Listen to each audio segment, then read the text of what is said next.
Our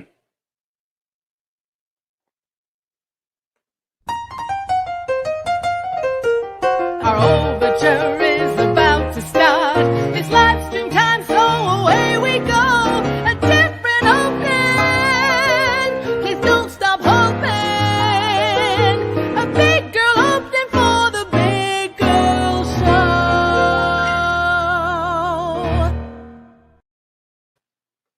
Hey everyone, thanks for tuning in. Welcome on Saturday, March 28th.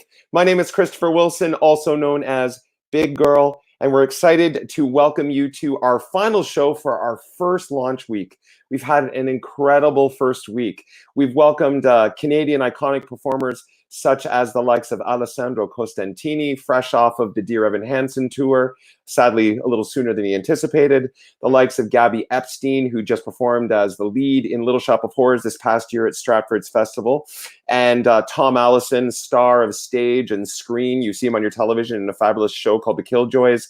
We've had Sarah Strange. Sarah Strange knows my friend Sarah Jane Hood, who I was talking to recently. Sarah Strange, superstar who was recently working with us on the House of Martin Guerre. Last night we had the beautiful Jay Magis, fresh from the Broadway in Moulin Rouge. And tonight we have an iconic Canadian theatre dame who we will introduce in due course. But it's been a fantastic week. We wanted to thank you sincerely for all the people that have generously supported. Obviously, Big Girls and Friends is an ongoing initiative for AFC Helps, which is the Actors Fund of Canada, which is an incredible organization that serves all people in the performing arts industry, whether you are an actor on the theater stage or whether you are a grip on a film set. The AFC exists to support us who are in a very vulnerable place right now for the duration that we're no longer able to be on sets and in theaters doing the work that we do. So that's why Big Girl and Friends exists, to bring together beautiful community, to raise really necessary funds to support this organization, to support the artistic community, and to hopefully bring a lot of levity and joy into your households while we're meeting together in cyberspace. So without further ado, I would like to welcome to the podcast, or I should say to the live stream tonight, my co-host, my best buddy, and the Associate Director of Toronto Musical Concerts. Please welcome Mr. Ryan Kelly.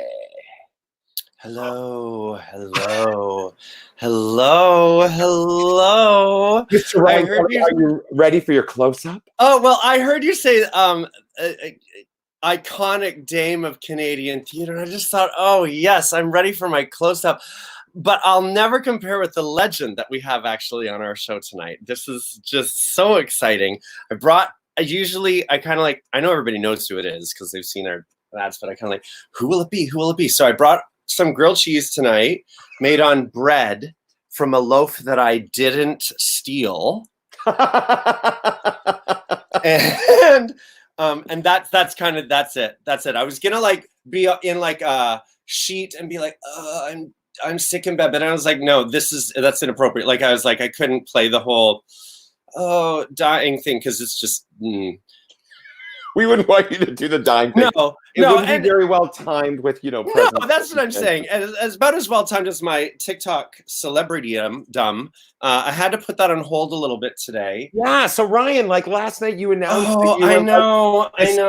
Soon emerging TikTok. I think it's still gonna happen. This is the truth. I still think it's gonna happen. I do want to pitch to everybody another thing that I think I could become. Product placement. Product placement. Canadian, an essential service. Apparently, they're all open. My Timmy's tea. I love my Timmy's tea. So I think I could actually become really famous doing something else. So I'm going to pitch that tonight, but I still have the TikTok dreams. But a few years ago, I stepped in broken glass and was off my foot for 2.5, 3 months, sort of Weren't you at a poolside party? I was with Louisa Burgess and Shona Jackson in Mexico with Cecilia Cantu, and so it was totally an accident and totally everybody's fault, nobody's fault. It was just, it happened. Yeah. And even while it was happening, I was like, no, this isn't happening. Oh, something is very wrong now. Yeah. And it was down in Mexico, and so, but they I was well taken care of. Anyhow, I came home, was off my feet for a while. But since then, both my ankles have been a little tricky because occasionally little shards of glass will still work their way out of my left foot. And then my right one never really repaired from overcompensating. So yeah, thank you, Sophie Zoe. That's hilarious. Glass foot it doesn't have the same sort of ring to it. So But anyway, you were killing like these TikTok things the last couple I days. was ambitious today. I tried to do like, things. dab. No. Well, I think I'm gonna stick with the arms. Okay. Because the feet wore me out today. I was trying to do like a weird sort of hip hop thing where you twist your foot behind it. And I just did it like a few times. And then my ankle just started to hurt. And I was like, yeah, no. It's like Cinderella, too many hours in a that's what I feel like Cinderella. Like every day in here, I do feel like Cinderella because a slob lives here. I'm just saying, and I'm constantly having to pick up. Oh, thank you, Lana. I actually have not yet mastered the body roll. I've never been able to do a body roll properly. I don't get it. My whole body, it doesn't, like, I don't understand what you're supposed to do from like here to here, like the knees. She got this going on. Yes, Lana. I think it's all in the hips too. And I'm not that much of a hippie dancer. So I've been working on the body roll, but I did not break my glass slipper, but I think I broke my glass ankle. No, I haven't broken my ankle. It's just a little sore. So I was like, I'm sticking with all I'm going to learn from Cameron Carver, right? Right. Like that's where I'm going to live right now. So that's my grand adventure of the day. But then I was also coaching a student of mine, Micah Enslin, who was part of the Drayton company last year and I think had plans to go this summer, but it's just like waiting to find out what's happening. And so helping out with the self-tape for troubleshoot, like emergency funding in a way. If I don't do that, maybe I can do this. So yeah, totally. So that was my adventure today. Tell me about yours. Tell me about my COVID connection. You know, another one. Always, yes. Every day I'm working. So I was on. I was looking to walk on a different neighborhood today. So I headed over to the Danforth because I did have something I needed to do. I needed to pick up some medication at the Shoppers Drug Mart. So what's really funny about is that the Shoppers Drug Mart is directly across the road from the LCBO. And the lineup outside of the LCBO, obviously because people are social distancing, so they're only letting a certain number of people in at a time, and they're 2 feet apart. It was down the block. So it came out, and I was like, "Whoa!" There are a lot of people that are wanting some alcohol today, but it cracked me up. But anyway, while I was waiting in line at the pharmacy to get my medication, I struck up a conversation. It is Saturday. It's another night of partying. I should have brought the disco lights out again tonight. Yeah. This was a fascinating. So I met this lovely young man named Nicholas, and we started talking. And depending on where people are at in their sort of spirituality and the like, Nicholas identifies as a holistic practitioner who is a past life transgression healer. So it's about sort of analyzing things that we've absorbed in our current state from past lives that haven't been integrated. But what was really, really, really cool about our dialogue was that this very conscious and what I perceive to be enlightened man was sharing about, rather than strictly being focused on what was in front of us, like with the news and the things that were happening around us, he was taking some very opportune meditative moments to sort of connect with the energy that was happening around. To just be aware of things that were unspoken.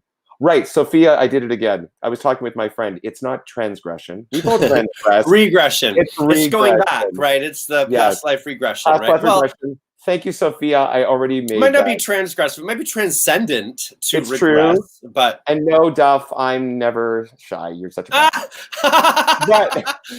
The whole connection, COVID connection, could just be like an ongoing thing, quite frankly, because trying to enter an establishment or exit an establishment with Mr. Chris Wilson, and when it's time to go, I'm like, let's go. We're gone. It's just me. Chris, try to be my partner. Try to be Gavin. Bless him. He's he knows everybody. He talks 7 to years. everybody. Anyway, as I said, the point that I So wanted go on. to, Nicholas was saying that you used Nicholas, to be a Viking. No. No.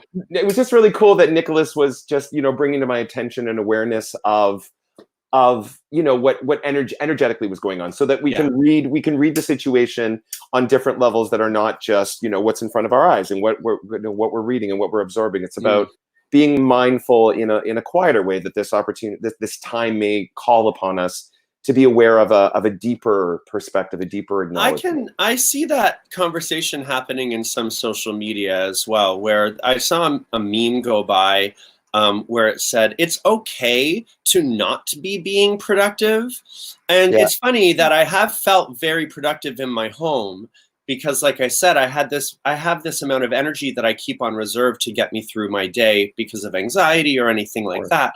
But so I'm using that up by, becoming a star. But I also noticed I'm really tired today. Yeah, I was tired today too. It was a busy week. Like it was. Like I don't do something every day. Like I haven't had, there's not been a day since the whole isolation thing has started where I didn't have a task or a show or a job or something to do. And I went, man, as much as my environment hasn't changed, I could use a day off. And I think that's tomorrow. Yeah. But I was chatting with one of our upcoming guests, the fabulous Astrid Van Wieren. Van Wieren, yay! Who is I hope she's home. I hope she's in Canada, but she's been in New York, performing in the Broadway production of Come From Away. She's been coming from away. Yeah, and actually a minute ago when you were saying you saw a meme go by, I was like, not a meme goes by, and all I heard was Anwin Musico singing in my head. But anyway, Astrid was saying, for someone who's quote unquote out of work, it's amazing how busy we are. But interesting times. Ryan, I think it's time to welcome to the stream our fabulous guest. I don't know if you guys have guessed who it is, so we won't make you wait anymore. That's right. Please welcome the chanteuse, the actress, the Canadian iconic theater dame herself. We're delighted to welcome Miss Charlotte Moore. Charlotte! They come and gather you, they come in cabaret, oh cabaret to cabaret. Then it ends on a C7, which is Yay! Hello, my love. That was awesome.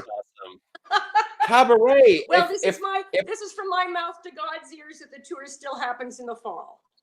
So you were doing cabaret earlier. Was it this, not this year, but within this sort of theatrical season? Last year. You were doing a production of cabaret at the Grand. Am I right? Yeah, it was totally immersive. We were the band. My instrument was the ukulele.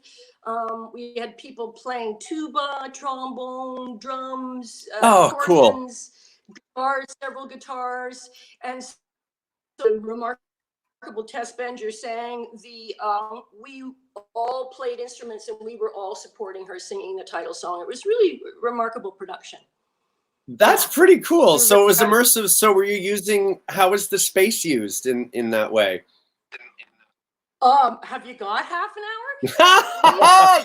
Yes, we do. Steel tables, and we were dancing on the tables, and the audience was sitting on stools that went along all the tables, and we had balconies, and we had a bandstand, and we had a bar. They were all sitting along the bar, which we would dance on. It looked so cool. Yeah, it was quite remarkable. And we were all Kit Kat boys and Kit Kat girls. So, for instance, aside from playing Fraulein Schneider, I was also in Mein Hair and Don't Tell Mama. We're all dressed like nuns in our black underwear in Mein Hair. And Don't Tell Mama. It's quite remarkable. And Cameron Carver did the most amazing choreography. He's a pretty smart kid, man. He's like, he knows what he's doing. Yeah. And he was very kind to me when I would go, Cameron, I don't really know how to learn this. He just said, it's fine, you'll get it. And I did eventually.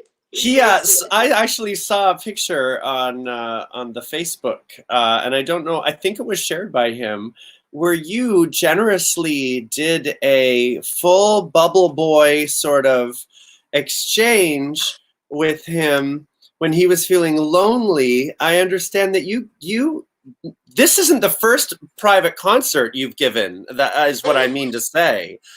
Since isolation started.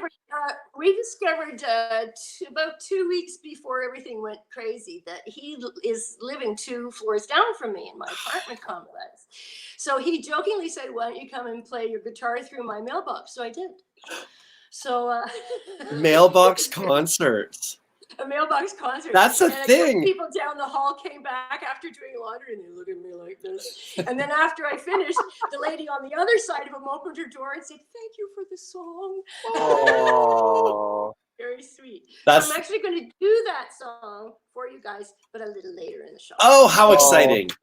That reminds me today. While I was also on the Danforth social distancing, I decided to like sing at the top of my lungs. I was just singing opera arias because they're doing it in Italy, and this lovely operatic colleague of mine is doing it from her balcony in Toronto. So I just decided to like just belt in my big girl way, and it was. I would like dive behind a bush, just so me. I'd just be mortified. It would be,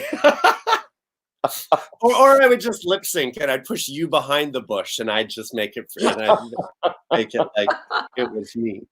So Charlotte, I mean, you have been gracing the stages of our industry for a respectable amount of time in your career, and you have worked with the greats, and you have literally spanned the country in terms of the work that you've done, and you've been a part of new developing works. I mean, you've been around. That's my favorite thing to do.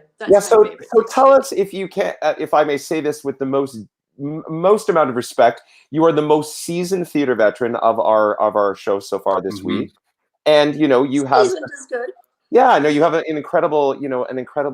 Still spicy, actually. Yes, you just have so many things to share, and so I was just curious to ask you. So, based on your experiential journey with your career, what has been your view of Canadian musical theater, and how you've seen it evolve throughout your career, from your time in Charlottetown to where we're at now?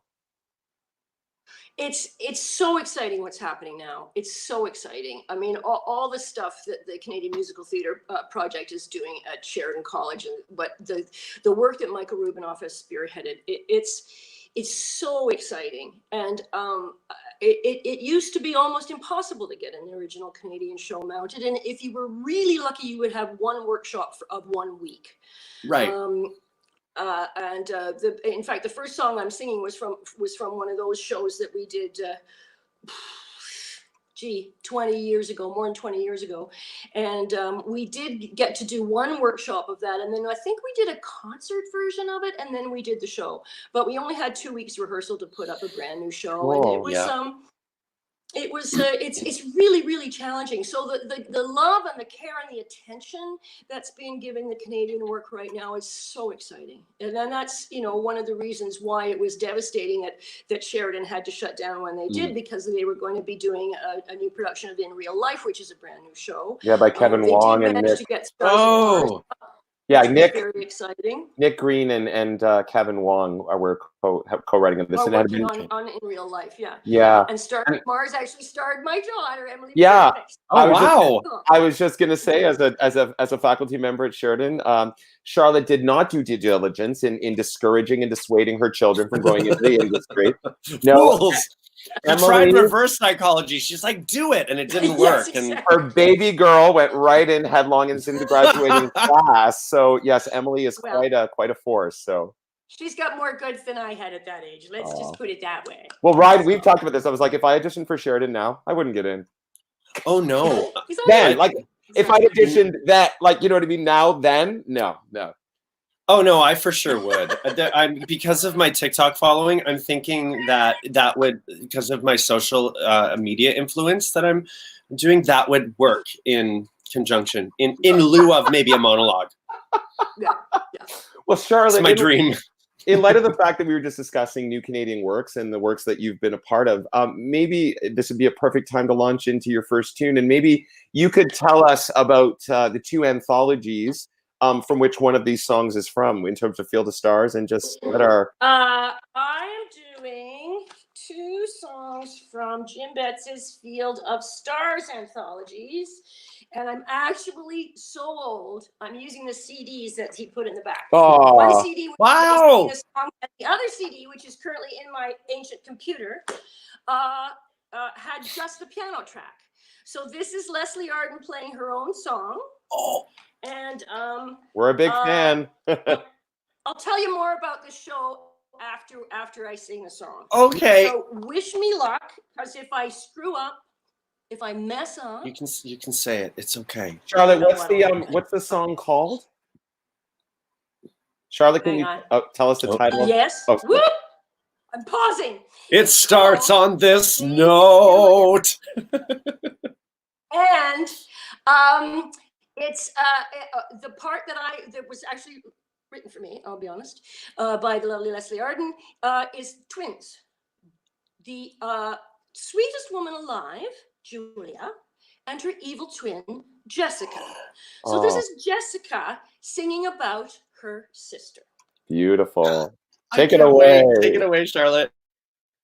Oh no, look what I've done. I've gone to the wrong track. Hang on. I need to go forward. Charlotte, stuff happens. You may believe I've done some evil deeds in my time. And by report, my temper's short. Well, that hardly is a crime. You can predict when I inflict a wound, I'm reaching for the sight. And Jezebel's my middle name. But I am not the one to blame.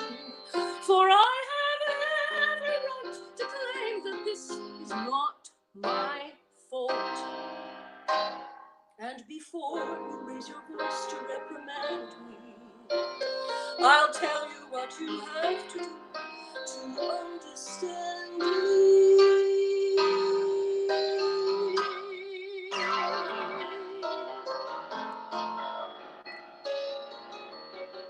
Spend a day with Julia, my perky little twin. A simple stay with Julia, with her giggle and her grin. A day with mommy's angel and with daddy's little prize. Then see if you don't start to pull the wings off of flies. Spend a day with Julia while she's twittering away. Your temper's gonna rule ya as your nerves begin to fray. Dressy Jessie didn't get to where she's on her own. Every bad seed needs to be sown. Julia believes in glitter and to be gay and never break a rule. The teacher's pets who got an A in every class at school. The girl who learned to swim the day I pushed her in the pool. Mother nearly fainted. Julia, she was sainted. Spend a day with Julia, our wholesome heroine. And when the day is through, you're gonna crave a little sin. A day with Chatty Cathy is enough to drive you mad. Even a fan of Pollyanna would go bad. Julia, she flitters and flutters and twitters and putters, a halo is hovering over her eyes. Gurgles and chatters and burbles and natters until you discover to your surprise, temper decaying, you'll find yourself praying for Julia's rather swift demise. Maybe someone's inhumane, cruel, and inflicted pain. Well, I bet they had a sister who was driving them insane. A day with Julia, and you can ascertain why Julia's playing able to my very able pain. If you can guess who was revered the most, and guess who was reviled. If you can guess whose name was feared the most, and who was meek and mild. If you can guess whose name appeared the most when Daddy's will was filed, then you can guess who'd ought to be an only child.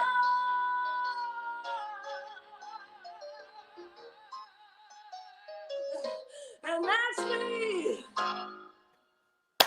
Yeah! Wow. What a fantastic character! Oh, you're absolutely devious. Isn't she great? When I got to plug my thing and I got a notification that I'm on low battery. There I am. Hi, boys. Hey, lady. I didn't screw up the lyrics. Woo. That you was didn't. what a mouthful. Charlotte, our viewers also, as close as you can get to your phone as it's comfortably possible, so you're not eating it, just so we can make sure the volume is good with you, would be lovely. Then we can see how gorgeous that.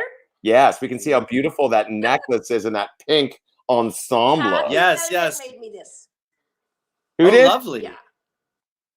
Can you share that with the audience again? Who made it? Kathy Elliott. Yes, and Kathy Elliott, ladies and gentlemen, for those who don't know, this necklace.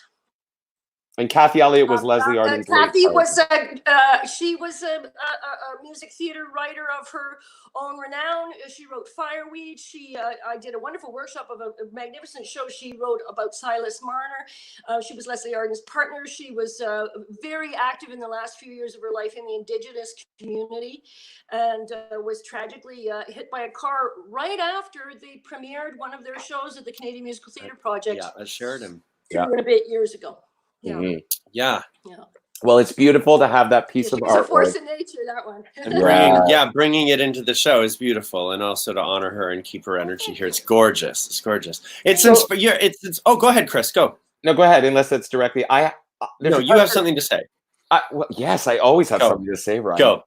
Charlotte, I've always wanted to have this conversation with you, and I've never had it. So let's just have it in front of everyone on the internet.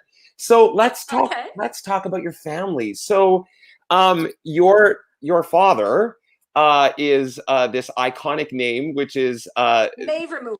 Yes. Who he started the St. Lawrence Center, but he more importantly started the Charlottetown Festival. He was the first artistic director for the Charlottetown Festival. And until just this past December, the restaurant at the Confed Center was called Mavers. So when I was there, when the kids were little, they called it Granddads. Oh, lovely. Granddads for dinner, which I just loved. What's so incredible, of course. And his mom was Dora Mavermoor, who the awards are named after. Right. So my grandmother. So your grandmother is basically the namesake of our Toronto Tonys. Yeah. Yeah. So what was it like?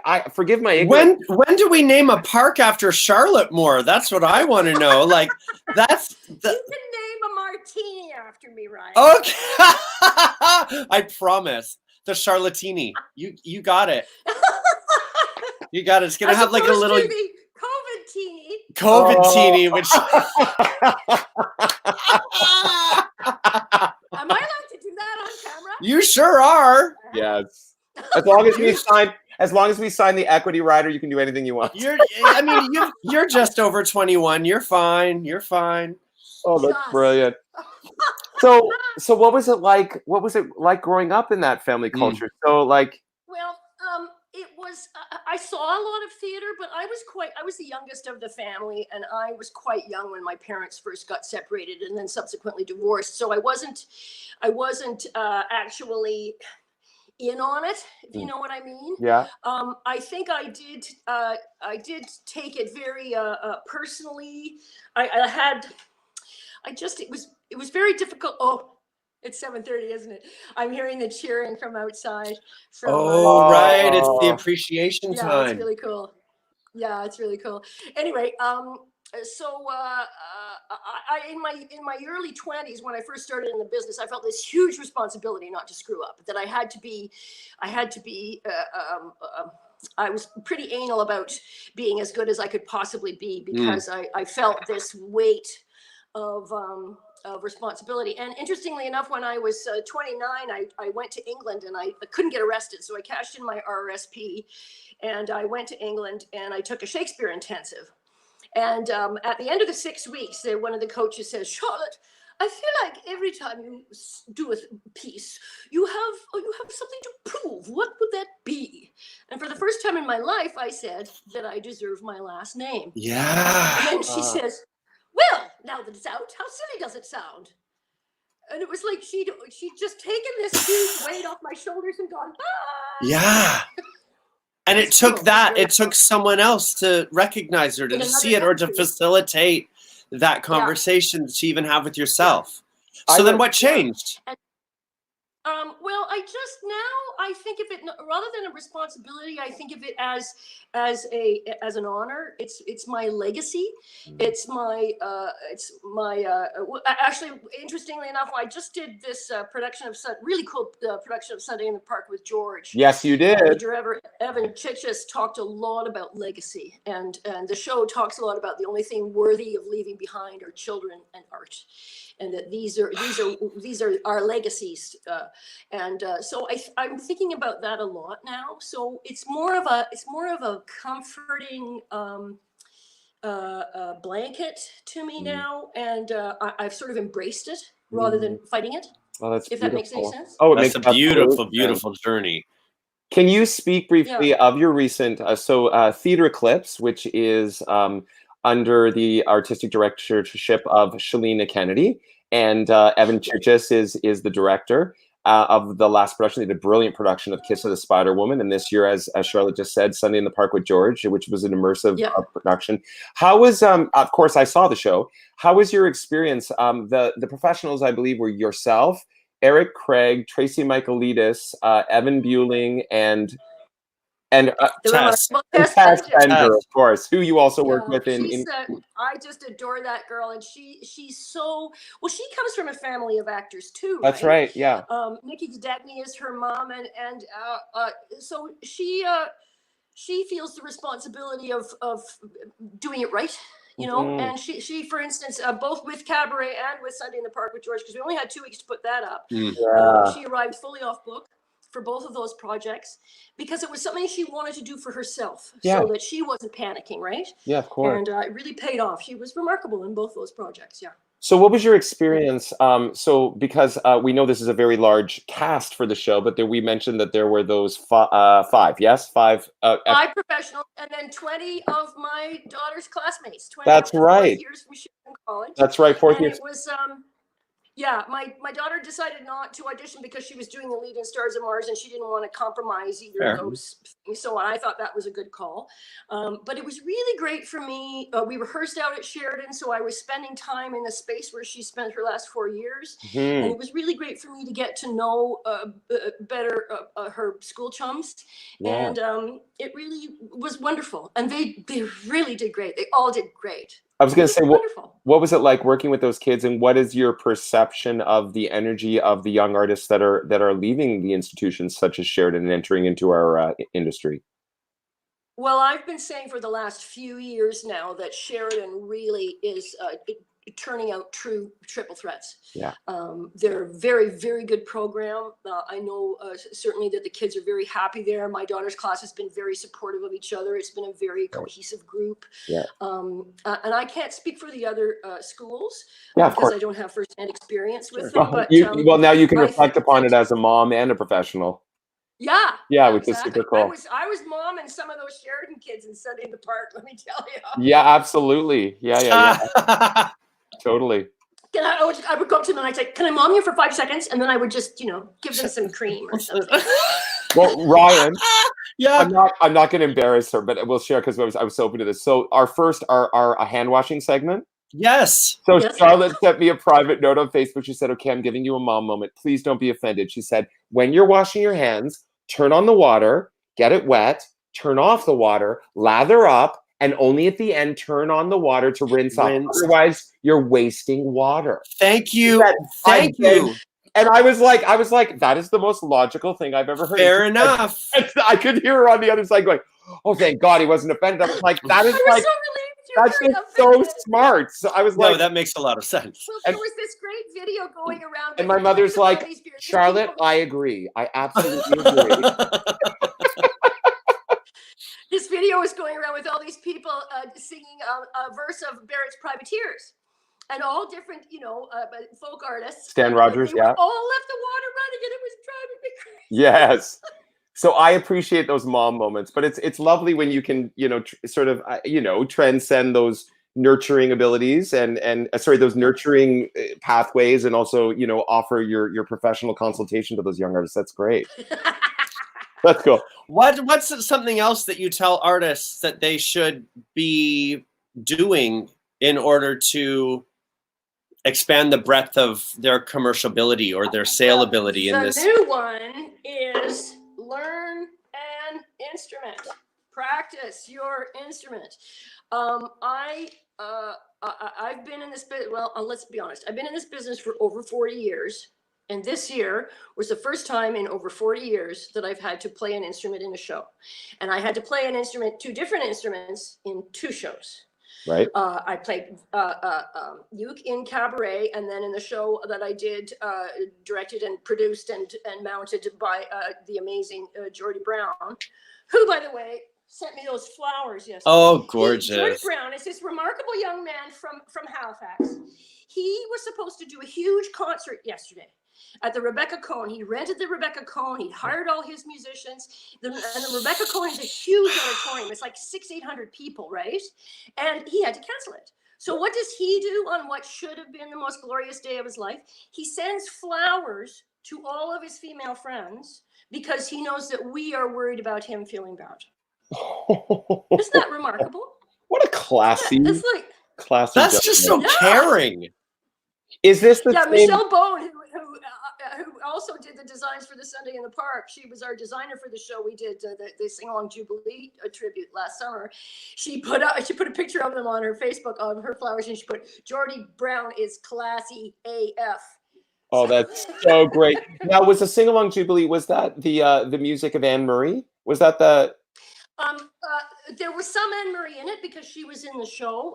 Sing Along Jubilee was it was a show that was very popular for, I think, 13 seasons through the 60s and the early 70s. Oh. And Anne Marie was certainly on it. Catherine McKinnon made Catherine McKinnon a star.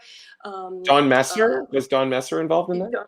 Well, it was a summer replacement for Don Messer, and then it was so popular it just became its own entity. Okay. So yeah, and we had 5 people.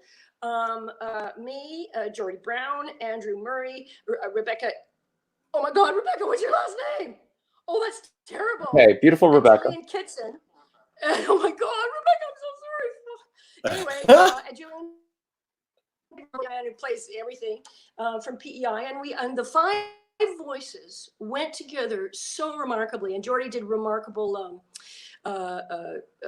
charts for all the voices and stuff, and I got to sing both sides now and all cool stuff. Oh, beautiful. Was there another? Amazing. Was there another show? Forgive me. That you were involved with, that Laura Larson was involved in, and David Michael Moot. That was also Jordy Brown. That was in Halifax proper. Yeah. That was the music of Anne Marie. It was called "Could I Have This Dance?" That's the one I was confusing. It's an original Canadian musical that's been written around Jordy's co-writer. It was her grandmother's story, and Anne Marie was her grandmother's favorite artist, so they chose to use all Anne Marie songs. And it's quite remarkable how well they weave into the story as if they had been written. Yeah, well, it's exciting. In addition to what Jeremy's doing at Neptune, Jordy is doing this exciting musical self-producing initiatives in the Maritimes. So that's super exciting that you were a part of those projects. So Ryan, maybe we should let. I'm sorry? I was going to say, go ahead. No, go ahead, my love. No, I'm listening to you. I was going to say maybe this is the perfect time. Yes. I'm looking at her hold that guitar, and I'm like, I want to hear it. Like, let's hear a second song. Okay, this is the song that I played for Carrie's Mailbox, and it's a James Taylor song because it's sad that he can't come, and he was going to. Anyway, let's see how we do. This is called, what's it called? You Can Close Your Eyes. Surely sinking down, but the moon is slowly rising. So this old world must still be spinning around, and I still love you. So close your eyes, you can close your eyes, it's all right. I don't know no love songs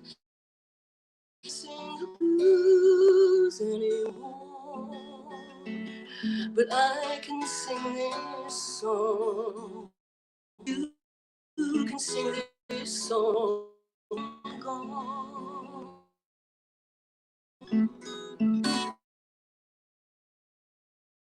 Long before another day, we're gone time. No one that time away as you like. It's an old song.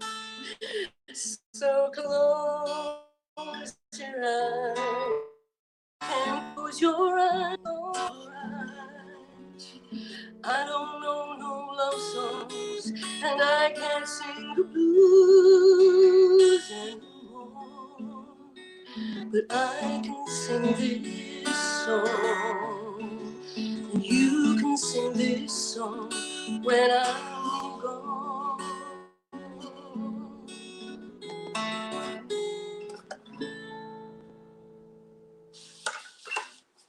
That's that one. Oh, James Taylor just gives you all the feels, huh? Yeah, it does. So you've learned to play guitar in the last couple of years.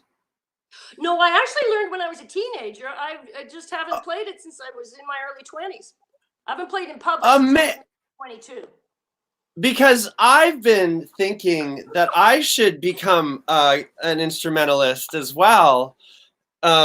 Because TikTok isn't working out today. So I thought maybe I would. So I was inspired this week, and I'm wondering if maybe you guys, because I'm Charlotte. I mean, you've seen Canadian theater over the decades, and Chris, you direct and have some great ideas. I just want to pitch something to you guys. Are you guys up for that? Just for a sec? Absolutely. So, Yes. okay. So I was inspired this week by the Evan Hansen story. So I've invented it's like the antithesis of a jukebox musical. Like it's like this, like it's not like songs from other shows. It's like songs from the same show, but with different words. So I have written a show called Dear Evan Hands Wash, or Hands Clean, or Hand Sanitizer. And so and for those of you watching, yes, the first chord is G. I'm like frantically holding down the right buttons, not buttons, strings for this. And so this is the moment where so it's about a bottle of hand sanitizer named Evan, and nobody wants to be his friend until coronavirus. And they're like, and so they all come up to him, they're like, "Dear Evan Hansen, we've been way too out of touch." And he's like, "No way, man, not anymore. You didn't want me before. Now you don't want me now." And then they're like, "Your sister's hot." And he's like, "Well, take her temperature, because if it's over 102, take her to the hospital." And so there's all these moments of his, and anyway, so his parents don't believe that he actually has antibacterial powers. And so they end up getting coronavirus. And so this is the behind the plastic oh my God sheet moment. This is the moment. So and they're all in social isolation. So it goes. So I need help on the last rhyme. So I'm like, even when the walls start moving in and you have to wash your hands again, you're disinfecting all around. And so now I'm stuck. So I have the idea. The first one is put disinfect the COVID. bottoms of your shoes because they've been on the ground. Well, I'm thinking, yes, I thought, oh, that's good. That's good. Get your shoes up off the ground, right? So I thought put COVID in the pound. But it's like, that's like a dog. There's no dog in the show. And then the other one was like, hand holding not allowed. But that's not a rhyme. It's not quite a perfect rhyme. Not even a word. So Leslie would be very upset. I think that's the problem. I think the lesson. So it goes like this. It goes, okay, wait. Let me do this again. Even when the walls start moving in, and you have to wash your hands again, you're disinfecting all around. Here's my favorite one. These lyrics are profound, because I thought there would be like a little nod Look at Matthew's suggestion. When no soap is around. That's good. Thank you. So it's either going to be a nod to me because I'm going to be starring in it and directing it and writing it. So I think it would be nice if in the lyrics it just been like, hey, by the way, thank who wrote the show. Oh my God. Don't forget who to stand for at the end. So I'm up for. Christy's got a good one too. Social distance all around. We're going to make a show. Or everybody, we're going to be on TV. Put the taser down. Yes. And then everybody comes in. They're all in hazmat. And they're all like waving through a window. They're all in a window. Anyway, so that's the next career. Oh wait, that's a good one. Internet medical advice isn't sound. This is good, guys. I'm writing all this down. Guilty pleasure for our time. Oh my God. Jesus, guys. 6 feet apart on stage. I'm thinking actually 6 feet, like a bunch of little stages. Oh my God. Even with water between them with dolphins, because the dolphins are back. Right, they're in Venice. Yeah, right. So anyway. Oh okay. Wow, there were things I wanted to ask Charlotte, and now I forget. I just, I'm trying to Charlotte, take the advice. Tell us, Chris, Charlotte, ask away. Yes, Ryan, darling. that was magic. Charlotte, I'm going to bring you up screen so we can see. So to your right, stage left, everybody, is a bicycle. So when we spoke the other day, so tell us about the ways that you have been negotiating your own world around social distancing. Well, thank God I borrowed this guitar from my friend Mark Ingram. That's because that's saved my life. Because I don't have a keyboard here, which is a little frustrating. But I've got my bike, and I was trying to go for walks every day in Hyde Park, but there's so many people not social distancing that my stress levels would be up through the roof by the time I got back. And one woman actually, I was trying to get a park, and I went 6 feet, because she was, old like me. So I said 6 feet instead of 2 meters. And she looks at me like, what? And I go, social distancing? Right. It's a thing right now. So when I got my bike, but I had to go fill up the tires. Yeah. For station, and it needs change. The air thing needs change. I don't have any change. So I go up. There's a really wonderful shop in the Junction where I bought this bike, in fact, and the guy had outside, he had a pump for anybody who needed to use it. So I'm trying to use the pump. I'm not using it properly because I hadn't read the little sign he put by the pump on how to read it. So then I'm trying to do it, and all I do is I let all the air out of the frame, and then the whole friggin' bike falls over. Plus I have groceries in it because I had run out of fresh food that day. So the whole bike falls over, and I just look up at the sky and I go, fuck!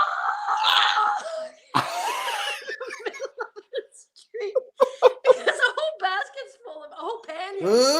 I'm singing opera on the Danforth, and you're screaming the F explosion. Love it. So that was my little constitutional for that day. Oh, bless. Your free concert for the neighborhood. Really nice 45-minute ride around the neighborhood, and it's way easier to not worry about the people who aren't social distancing when you're on your bike. Yes, yeah, absolutely. My partner Gavin and I are bringing our bikes into the shop on Monday to get them all souped up so we can do that exact same thing, get some fitness. And I know people feel safer cycling on the roads too right now, and in the neighborhoods there's less cars out and about anyway as well too, right? Yeah, Ryan, if I may briefly, it just was inspired by your TikTok, almost like ankle malfunction. I was like, okay, no, like my partner Gavin is an exceptional cook. And he's making beautiful meals. Like he made a key lime pie. I hate you. I know. No, but the problem is I love to eat. He cooks and I clean and eat everything. But today I was like, no, okay, I have got to exercise. So I did a 30-minute YouTube fitness class today. And 3 years ago, when I did Crazy for You at the Citadel Theater, and I was like in my prize fighting, I've got rhythm, like 17-minute number, killing it. 30 minutes, I was on the floor. I was like, I was like, oh my God, I have no cardio. See, Do you see how hard it is for us TikTokers? Oh my God. Do you understand? And then I'm watching the likes of. Go ahead. I've been doing a lot of online yoga. That's been really helpful. Oh yes, yeah. I'm watching like Matthew Bradley like beef it up, and he's like doing his 20 push-ups, and I'm like, I'm gonna do this, man. I'm gonna like get into the team. I'm gonna like be. I'm like, Rah! Anyway, I'm gonna make a commitment to like try to do this fitness class like 3 times a week. But honest to God, I thought I was gonna barf. I was like, I want to throw up every 50. It's only 15 seconds, these stupid little videos, and I want to throw up every day. Yeah. It's the price of fame. It's the price of fame. So what makes you want to throw up every day, Charlotte? Fluffier than we were 2 weeks ago. That's why I like this sort of like head and shoulders. There's no knees and toes and nothing in between here either. I'm sorry, Mark Cassius. Peak physique is not a lengthy visitor. Oh, thank you, the Bakers or Jack's mother. Wait, no, opportunity is not. That's Cinderella's actually. Thank you, Cinderella. Cinderfella. That was so good. And yes, Matthew, I'm bringing it back because yes, beast mode. Anyway, so Charlotte, how are your offspring, your beautiful daughters? Where are they in the world in their social distancing? I think they're fine. My eldest daughter, who lived with me in the apartment for a few years, yes, she lives with her partner Steph. They started cohabitating in November, I think, and they seem to be doing fine. They're taking care of each other, and they're both really on top of it. Like, she gave me a little tutorial on how to use this hand sanitizer and make sure you get it under your nails and stuff. And then just like you gave me a tutorial on how to wash your hands. Yes, exactly. No, so, like, thank you, Ryan. So they're on top of it. And then Emily's still out at Sheridan with her pals because I keep touching my face. I know, I do it all the time on here. This is the only time. I'm just like, I do the whole show like this. This evening, I had no idea how much I touched my face. Emily's out at Sheridan with her pals because they're still doing online stuff, but a lot of them have gone home this week. So I suspect she may go back to her father's because he's in an actual house as opposed to an apartment. Right. Sooner rather than later, but maybe she'll stay out there because she says she feels safer out in Oakville because there's fewer cases, there's fewer people, and that does make sense. Yeah, so, it kind of makes a case for the cottage dwellers of the world too, right? Yeah, you can't help but worry about them now, because I'm their mom, so I'm going to worry, right? Well, I'm going to have to check in with my mother because I'm hoping, as I said, my one social distancing thing is I want to connect with my mom because she's a rock star, but I'd love to give her hugs. But I got into the door last Sunday or whatever. No, it was a week ago Thursday. She's like, "Where have you been?" Because my mom's a nurse as well. She's like, "Don't come in this house unless it's safe for you to come into this house." Just like that. Come in. Yeah. Mom, I'm hoping to see you tomorrow, and I promise I have been behaving, so I won't bring it anyway. Mwah. Take your coat and shoes off as soon as you get in the door. Do the full Silkwood when you arrive in Kitchener. Totally. So I have to, it's just today for me, I had a moment where, so I was on the Danforth, and I mean, again, I saw some churches, and in addition to being a musical theater performer, I'm also a professional church musician. And I saw this beautiful church, and there's some really affirming spiritual communities on the Danforth. There was this big, beautiful rainbow flag. And I just had this moment. I was like, whoa, I haven't been to church rehearsal for 2 weeks. And I just had that sense. I've done a lot of online teaching this week. I've been teaching tutorials to my Sheridan students, both within the musical theater program and the preparatory program, which has been awesome.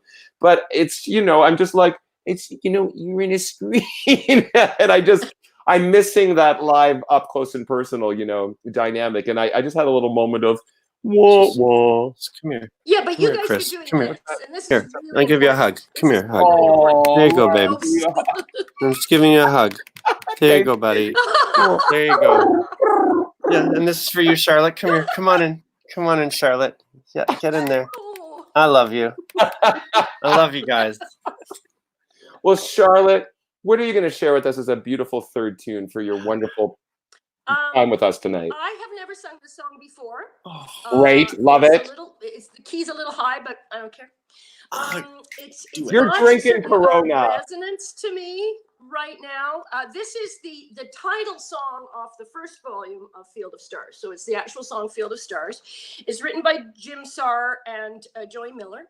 And Jim Sarr was the first person I ever knew to die of our last plague, to die of AIDS. And his funeral at the Timothy Eaton Church was quite remarkable. Yeah. And so, as I say, this just has more resonance for me these days. And I'm going to read it off the chart because, I don't want to mess it up. Toronto Musical Concert, we do shows on books, so you're absolutely great. Yeah. Yes, exactly. So let me see if this is going to work again. Here we go. Come on, do it. Oh, and this is Bob Ashley playing. Okay. Thank you, Charlotte. Isn't that pretty? In all the years I've been a farmer, I've never felt lonely when alone. Out in a field, I feel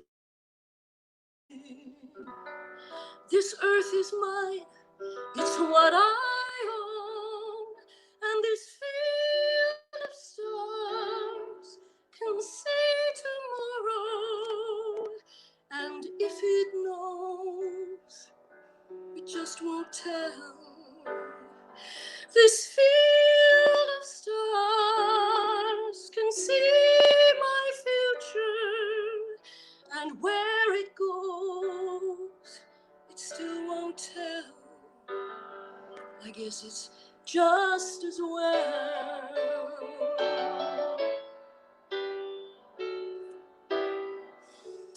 My father's father cleared these acres, and his first house, it stood right here. I have that same great need inside me, to have the ground and sky both near, and this field of stars shines on tomorrow. The shadows move, but they can't sit still. This field of stars can see my future, but it won't say what's beyond that hill. I guess it never will. There's danger in the deep, and there's trouble in the dark, and maybe I have let it all go wrong. This hell's become too steep, and this night's become too stark, and where's my father's hand so strong? And this field of stars shines on my heaven. It can't outshine the fields I see. This field of stars can see my future. This earth is mine, it will always be. This earth is